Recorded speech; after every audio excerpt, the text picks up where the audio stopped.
ರಾಮನಗರದ ನ್ಯಾಯಾಲಯಕ್ಕೆ ಬಾಂಬ್ ಬೆದರಿಕೆ ಇಮೇಲ್.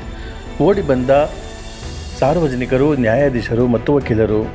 ಬೆಂಗಳೂರು ದಕ್ಷಿಣ ಜಿಲ್ಲೆಯ ರಾಮನಗರ ಕೋರ್ಟ್ ಅಂದರೆ ನ್ಯಾಯಾಲಯಕ್ಕೆ 12:15 ಸುಮಾರಿಗೆ ಬಾಂಬ್ ಇಡಲಾಗಿದೆ. ನ್ಯಾಯಾಧೀಶರ ಕೊಠಡಿಯಲ್ಲಿ ಬಾಂಬನ್ನು 12 RDX ಬಾಂಬ್ಗಳನ್ನು ಇಡಲಾಗಿದೆ. ಶೀಘ್ರವೇ ಇದು ಸ್ಫೋಟಗೊಳ್ಳಲಿದೆ. ತಮಿಳುನಾಡಿನಲ್ಲಿ EWS ಸಂಬಂಧಪಟ್ಟಂತೆ ತೆರವುಗೊಳಿಸಬೇಕು ಎಂಬ ಹಿನ್ನೆಲೆಯಲ್ಲಿ ಬಾಂಬ್ ಇಡಲಾಗಿದೆ ಎಂದು ಮೇಲ್ ಬಂದ ತಕ್ಷಣ ಜಿಲ್ಲಾ ನ್ಯಾಯಾಧೀಶರಾದ ಅಣ್ಣಯ್ಯನವರು ಎಲ್ಲರಿಗೂ ಮಾಹಿತಿ ನೀಡಿ ಎಲ್ಲ ನ್ಯಾಯಾಧೀಶರುಗಳು, ವಕೀಲರು ಮತ್ತು ಸಾರ್ವಜನಿಕರು, ಕಕ್ಷಿದಾರರು ಎಲ್ಲರನ್ನು ಸಹ ಹೊರಗೆ ಕಳುಹಿಸಿದ್ದಾರೆ. ತದನಂತರ SP ಅವರಿಗೆ ಮಾಹಿತಿ ನೀಡಿ ತಪಾಸಣೆ ಕೈಗೊಳ್ಳಲಾಗಿದೆ. SP ಶ್ರೀನಿವಾಸಗೌಡ ಹಾಗೂ ಇನ್ನಿತರ ಅಧಿಕಾರಿಗಳು ಬಾಂಬ್ ನಿಷ್ಕ್ರಿಯ ದಳವನ್ನು ಕರೆಸಿ ತಪಾಸಣೆ ಕೈಗೊಂಡಿದ್ದಾರೆ. ಇದಕ್ಕೂ ಮುನ್ನ ಮಂಡ್ಯದಲ್ಲೂ ಸಹ ನ್ಯಾಯಾಲಯ ಸಂಕೀರ್ಣಕ್ಕೆ ಬಾಂಬ್ ಇಡಲಾಗಿದೆ ಎಂಬ ಇಮೇಲ್ ಬಂದಿತ್ತು ಎನ್ನಲಾಗಿದೆ. ಎಲ್ಲಾ ನ್ಯಾಯಾಧೀಶರು ಮತ್ತು ವಕೀಲರು ಮತ್ತು ಸಿಬ್ಬಂದಿ ವರ್ಗದವರು ಈಗ ನ್ಯಾಯಾಲಯದ ಹೊರಗಡೆ ಬಂದಿದ್ದೇವೆ. ಕಾರಣ ಇಷ್ಟೇ, ನಮಗೆ ನ್ಯಾಯಾಲಯಕ್ಕೆ ಇಮೇಲ್ ಮುಖಾಂತರ ಬಂದಂತ ಮಾಹಿತಿಯ ಪ್ರಕಾರ ನಿಮ್ಮ ನ್ಯಾಯಾಲಯದ ನ್ಯಾಯಾಧೀಶರ ಕೊಠಡಿಯಲ್ಲಿ 12 RDX EDಗಳನ್ನು ಇರಿಸಲಾಗಿದ್ದು ಶೀಘ್ರದಲ್ಲೇ ಸ್ಫೋಟಗೊಳ್ಳಲಿದೆ.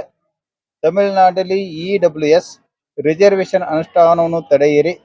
ಮಧ್ಯಾಹ್ನ 12:15 ಎಲ್ಲರನ್ನೂ ಸ್ಥಳಾಂತರಿಸಿರಿ ಅಂತ ಮೇಲ್ ಬಂದ ತಕ್ಷಣ ನಾವು ಸಂಬಂಧಪಟ್ಟಂತ SP ಅವರಿಗೆ ಮಾಹಿತಿಯನ್ನು ನೀಡಲಾಯಿತು. ನಂತರ SP ಅವರು ಸದರಿ ಮಾಹಿತಿಯನ್ನು ಸಂಗ್ರಹಿಸಿದ ನಂತರ ಅವರ ಸಿಬ್ಬಂದಿಯವರು ಜೀಪ್ ಸಮೇತ ಇಲ್ಲಿ ಬಂದಿದ್ದಾರೆ. ಬಂದ ನಂತರ ಎಲ್ಲರೂ ಸಹಿತ ನ್ಯಾಯಾಲಯದ ಹೊರಗಡೆ ಇರಬೇಕು ಅಂತ ಮಾಹಿತಿ ಕೊಟ್ಟ ಆಧಾರ ಮೇಲಿಂದ ನ್ಯಾಯಾಧೀಶರು, ವಕೀಲರು, ಕಕ್ಷಿದಾರರು ಹಾಗೂ ಇರ್ತಕ್ಕಂಥ ಸಾರ್ವಜನಿಕರು ಎಲ್ಲರೂ ಸಹಿತ ನ್ಯಾಯಾಲಯದಿಂದ ಹೊರಗಡೆ ಇರ್ರಿ. ಕಾರಣ ಕನಿಷ್ಠ ಅವರು ಶೋಧನೆ ಮಾಡಬೇಕಾದಲ್ಲಿ 2.5 ಗಂಟೆ ಬೇಕಾಗುತ್ತದೆ ಅಂತ ಮಾಹಿತಿ ನೀಡಿದ್ದು.